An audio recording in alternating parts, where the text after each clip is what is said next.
주변에서나 온라인에서나 락스나 과산화수소 또는 이산화염소수로 작물의 병을 잡는 데 사용하는 걸 자주 보아왔습니다. 전혀 효과가 없는 것은 아닙니다. 락스는 표백제로 주로 사용합니다만 곰팡이 등 병균을 살균하는 데도 탁월합니다. 아마 곰팡이 제거 재료는 이만한 것 이상은 없을 것입니다. 곰팡이만 그런 것이 아니고 다른 진균성 병이나 세균성 병, 심지어 바이러스균까지 살균합니다. 과산화수소수는 당연히 소독제로 나온 것이니 병균을 잡는 데는 손색이 없죠. 이산화염소수도 원래의 목적은 물에 있는 각종 병균을 잡는 수처리제인데 이건 병원균뿐만 아니라 해충도 잡을 정도로 살균력이 강합니다. 이들은 사용에 약간의 주의만 기울이면 안전하게 사용할 수 있고, 다만 락스는 사용 때도 좀 더 주의가 필요하고 다량으로 자주 사용하면 발암물질이 나기는 합니다만 과산화수소수나 이산화염소수는 아무것도 남지 않죠. 독성도 없는 것이 어떻게 병균들을 살균하는가? 바로 산화력입니다. 산화력 하면 흔히들 철못에 녹이 쓰는 것을 생각하는데 그것도 산화 맞습니다. 그렇지만 그건 오랜 세월에 걸쳐 천천히 일어나는 반응이고, 지금 말하려는 이들은 만들 때 불안정한 물질이고 또 일부러 불안정한 물질로 만들어져 있습니다. 이들은 이 산화력으로 병균, 즉 미생물 세포막을 파괴합니다. 이 세 놈들 모두 불안정한 물질로 되어 있어 이들이 산화하면서 미생물 세포막을 파괴합니다. 작물에게 치면 곰팡이성 진균이나 박테리아 세균이나 심지어 약이 없다고 하는 바이러스균도 잡는다고 합니다. 그렇지만 농약은 어느 한 가지 농약이 진균성 병도, 세균성 병도, 심지어 바이러스균도 잡는 농약은 없습니다. 바이러스를 잡는 농약은 나온 것이 없습니다. 농약 중에는 병균을 잡는 농약을 아시다시피 살균제라고 하는데 진균성 병균 잡는 농약 따로 있고 세균성 농약 따로 있죠. 바로 항생제이죠. 이런 점만 놓고 보면 이들 소독제가 농약보다 훨 살균 기능이 뛰어난 건 맞습니다. 이들 중에서도 살균력 순서를 정하면 락스, 과산화수소, 이산화염소수가 가장 강하죠. 아마 산화력 차이가 바로 살균력이겠죠.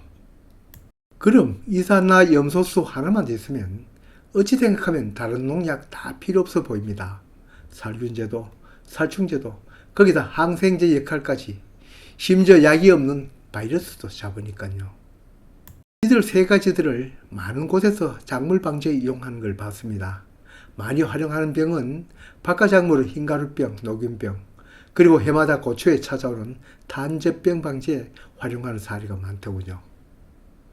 근데 소독약 방제 실험을 많은 사람들이 박하작물 흰가루병에 적용해 보는 것은 다른 병은 잎에 오든 열매 오든 이미 괴사가 되었지만 잎에 묻은 흰가루는 없어지기만 하면 원상태로 돌아오니 그 효과를 증명할 수 있기 때문이라고 생각합니다.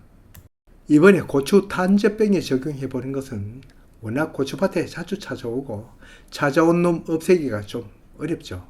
이 약도 쳐보고 저 약도 쳐보지만 물러나지 않으니 마지막으로 소독제 중 한 가지를 쳐보는 것 같습니다. 유튜브이든 다른 곳이든 이런 사례 열심히 찾아보았습니다. 그 결과가 똑같지는 않지만 많은 곳에서 초기에는 병증이 사라진 것 같지만 다시 생기는 경우가 많더군요. 왜 그럴까요? 이에 대해서는 사람마다 설명이 다르겠지만 손바닥론은 이렇게 생각합니다. 첫째는 빠른 살균력이 있다고 봅니다. 이들 소독약은 앞에 설명했을처럼 불안정한 물질로 되어 있어 그 빠른 산화력으로 병균을 죽인다고 했습니다. 농약에 비한다면 뒤끝이 깔끔하다고 할까요? 이건 어찌 보면 장점이 분명한데 장점이 단점이라고 할 수 있죠. 작물 몸속에 오래 머물면서 병균을 잡아야 하는데 거기에 비하면 이건 번개이죠. 사실 요즘 농약도 불안정한 물질로 만들죠. 그렇게 해야 작물에 치고 시일이 갈수록 그 독성이 사라져야죠. 예전의 농약들은 순이나 카드뮴 같은 중금속으로 만든 것이 많아서 몸에 축적이 되죠. 작물에 친 것이 토양에 떨어지고 이것이 빗물로 씻겨져서 강을 타고 바다를 가면 플랑크톤이 먹고 그놈을 또 멸치가 먹고 그 멸치를 오징어 잡아먹고 나중에는 최상위 포식자인 상어 몸에는 중금속이 누적되어 있다는 얘기 많이 들어보셨을 겁니다. 그래서 요즘은 밤감기가 빠르도록 만들었죠. 요즘 농약은 그때에 비한다면 농약 성분이 빨리 사라지죠. 빠른 것은 농약 치고 3일 후에 수확할 수 있고 어떤 것은 보름 뒤에 수확할 수 있을 정도로 약효가 빨리 사라지죠. 물론 그때가 농약 성분이 하나도 없이 사라지는 것은 아니죠. 있어도 잔류 농약 기준 이하라는 점이죠. 소비자는 농약이 남아있을까 두렵고 직접 농약을 사용하는 농부는 약효가 너무 빨리 사라지는 것이 불만이죠. 어쨌거나 농약은 짧으면 3일, 길면 수십 일을 작물의 몸속에서 병균을 잡는데 소독약은 몇 시간이죠. 잔류 독성 물질은 남지 않지만 빠른 산화력, 그 짧은 시간에 작물 몸속에 들은 병균을 모두 잡기는 어려울 것입니다. 두 번째로는 소독약의 산화력은 병균에게만 적용되는 것이 아니라 작물에게도 데미지를 준다는 점입니다. 데미지 차이는 몸집 차이죠. 즉 덩치가 큰 작물은 눈에도 보이지 않는 작은 미생물보다는 데미지는 적지만 분명 있는 것은 분명합니다. 너무 묽게 치면 작물에게는 데미지가 아주 적지만 살균이 어렵고 진하게 치면 살균력은 좋지만 우리 눈에 보이진 않지만 작물의 세포벽도 손상을 입을 수 있습니다. 그 접점을 찾기가 무척 어렵죠. 농약은 임상 데이터가 있지만 이건 그런 데이터가 없죠. 어떤 분은 얼마 정도의 농도로 치니 효과가 있었다고 하는데 그건 육안으로 보는 결과일 뿐이죠. 박하작물에 온 흰 가루병을 락스로 또는 과산화수소로 또 다른 곳에서는 이산화염소수로 치니 감쪽같이 사라졌다가 다시 생기는 이유가 바로 이것이라 생각합니다.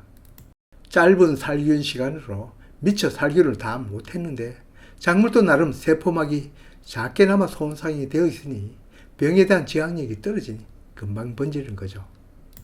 설로 작물 몸속에 있는 병균을 깡그리 잡았다 해도 주위는 온통 병균으로 가득 차 있습니다. 작물도 세포막 손상을 입었으니 몇 개의 병균만 침입을 해도 막을 힘이 없죠. 이렇게 얘기하면 이러한 소독약으로 작물 방지를 하지 말라는 말처럼 들릴지 모르나 그런 뜻은 아닙니다. 이 두 가지는 유념해야 효과를 볼 수 있다는 얘기입니다. 또 이들의 살균력은 비단 작물의 병충해 방지에만 국한하기보다는 농약의 부족한 점을 메워주는 역할도 분명히 있을 것입니다.